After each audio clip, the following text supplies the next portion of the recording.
Hey, what's up, dummies? You don't know shit, so I'm here to tell you about shit. Welcome back to Halloween history. We are talking about trick-or-treating. Like everything Halloween related, the history of trick-or-treating goes all the way back to the Celts. During the festivals, saw when the ancient Celts would leave out meals and treats for the souls of those they had recently lost, but also to ward off evil spirits. They figured they could appease them with snacks. If only someone had told them that in The Exorcist. Could you imagine that? The father just walks in, the girl's like, your mother sucks in hell. And then he's just like, here, have a cookie. Similar practices were adopted by Roman pagans who would pour milk on graves and leave them sweet little treats. In medieval times, the church came up with this usual grifting bullshit where they told people if you prayed hard enough, you could get the souls of your loved ones out of purgatory and into heaven. So the poor and impoverished children of Europe would go around telling people that they would pray for the souls of their loved ones if you gave them a little treat. This would be the first thing that would kind of resemble the Halloween that we have now. Once we got into the 18th century, this transformed into something more akin to what you would think of when you think of Christmas, where people would go and show up to houses and sing a carol, but during Halloween times they would show up and do a little play. It was like caroling, except for somebody looked like Satan and somebody looked like a regular dude, and then they stand outside your house and be like, I'm gonna eat your soul, and one guy would be like, I love God, and they'd be like, great, here's some cookies. A lot of cookies. These traditions were brought over to the New World. The only difference here was that some people decided that they would perform small tricks, something that might resemble like illusions or magic tricks. Over time, this began to morph into more of a casual threat. A lot of 18th and 19th century has a lot of people being threatened for food. But there's no class struggle in this country.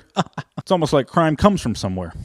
During the 19th century, this was done on a small scale in mostly rural communities, but as the popularity of the holiday grew and more people started to come over from Europe, and with the poverty of the Great Depression setting in, things began to transform from trick-or-treat to pretty much just trick it. Let me say that different. People stopped asking for treats and just started fucking shit up. Things got so bad at one point that during the 1930s, someone came up with an estimate of somewhere in the tens of millions of dollars of damage done every Halloween. If you converted like 1920s money into today's money, that's a load of money. It wasn't like what you think of today when you think of vandalizing. It wasn't like, oh yeah, egg someone's house and like toilet paper them. They were setting buildings on fire. They would deconstruct wagons on people's property and then reconstruct it on the roof of their barn and then leave. So you'd go out to go do some work in the morning and you'd be like, where's my wagon? And you'd be like, oh, it's on the roof. And then you'd have to go up there and take it apart or just push it off. They would also do stuff like let livestock out. They would go to people's farms and just like open the gates. They would do this so much. In some more rural areas, they actually called it gate night. For a while during the peak of vandalism and destruction, people even started to call it hell night, which I think we can all agree is pretty fucking metal. They knew something had to be done, and that's when community organizers, politicians, and others started to get together and go, we need to find a way to reel these people in. How do we get the children to stop? And that's when they came up with trick-or-treating and Halloween parties. And it worked. They were like, if we just throw these kids a party and give them enough candy, they'll just sugar crash and stop. The story of trick-or-treating is literally just bribing kids and teenagers to stop breaking everything. Anyway, the moral of the story is don't sell out, be ungovernable.